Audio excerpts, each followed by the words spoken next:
Well, for decades, the sun has gotten a bad rap. You've heard so much about skin cancer, but now science is showing that more sunlight may actually increase your risk for several diseases, including melanoma. If you suffer from chronic pain and fatigue, you may want to check your vitamin D levels. Most people mistakenly think they get enough vitamin D from casual sun exposure or diet. Our activity level, our sun exposure, and our diet have dramatically changed over the last several thousand years, and that really is what explains why our vitamin D levels are so low and why our whole diet is so out of balance. Dr. Dowd says we can harness the power of the sunshine vitamin to end chronic pain and return to an active, healthy lifestyle. Well, that previous word, I misspoke. It decreases your risk of that. It doesn't increase your risk. And we have with us a gentleman who's the author of something called the Vitamin D Cure, Dr. James Dow. Doctor, good to have you with us. Thank you for having me. What is happening with D? I'm reading all sorts of things about D in the last year. It's really getting to be a hot topic. Have they just discovered the benefits of this vitamin? No, I think there's been a research that's been going on for a number of decades, kind of quietly behind the scenes. And many of those researchers are PhDs, and so since they don't take care of patients directly, the word hasn't really gotten out to the public. Now that it's reached some of us who are MDs and taking care of patients, it's crossed over and is reaching the patients.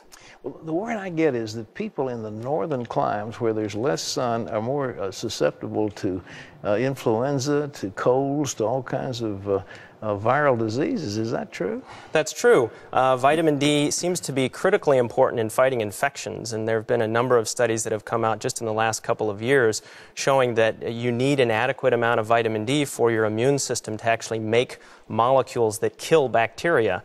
And if you don't have enough vitamin D, then you have difficulty in clearing these microorganisms. Well, everybody's been scared of skin cancer. Don't go out in the sun, you get skin cancer, you get melanoma, you get all these things. What does your research show? Well, I think that what we've found is that we've kind of thrown the baby out with the bathwater. And we know we need enough sunlight to make an adequate amount of vitamin D.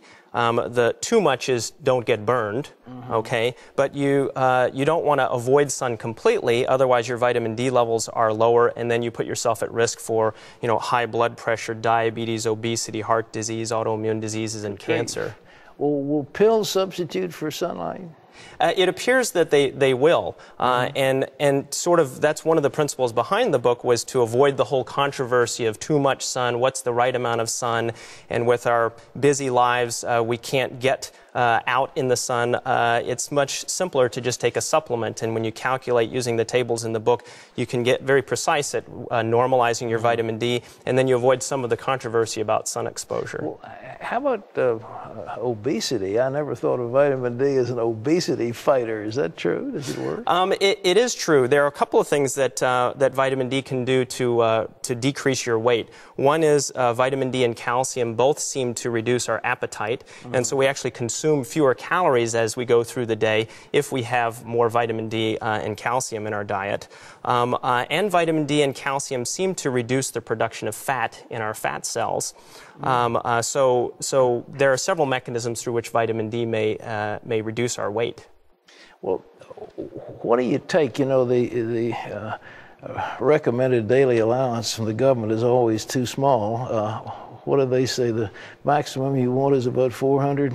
Well, that's what they put in things like some of these daily vitamins here, is you get about 400 units of vitamin D. And what research has found is that actually the bigger you are, the more you need. And we know how America's been getting bigger and bigger. Yeah. And so actually the amounts of vitamin D we need are increasing as well. And someone who weighs about 150 pounds may need about 3,000 units of vitamin D, which is substantially more than the 400. 3,000? If you weigh 200 pounds, what is 150 that? Pounds, you may need about 3,000 units a day just to have a normal. What about 200 pounds? That would be...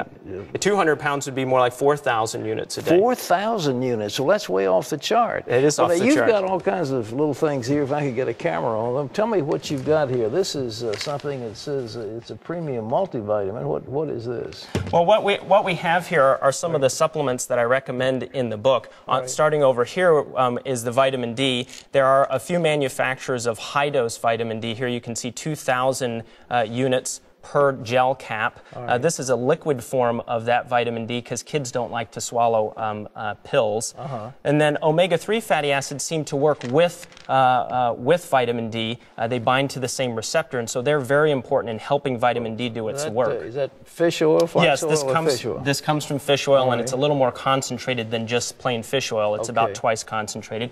Then magnesium is a very important supplement because it also helps vitamin D work. So you're trying to partner vitamin D up with some things that will make it more effective. And then at the end here is a multivitamin that's sort of inexpensive insurance. And it covers a lot of the other bases, but doesn't give you enough of these individuals. So you want to take a multivitamin. And this one, you know, people ask me, how do you pick a multivitamin? You want to make sure you don't get too much vitamin A in a multivitamin because some of them have way too much vitamin A. And you want to look for vitamin K. A lot of multivitamins don't have vitamin K in it, and that's another overlooked nutrient. For blood clotting, is it? For decreasing blood clots, actually, and for bones. Vitamin K seems to be very important for strong bones. Well, again, the medical establishment hasn't talked much about vitamin D, and suddenly it's coming on the scene.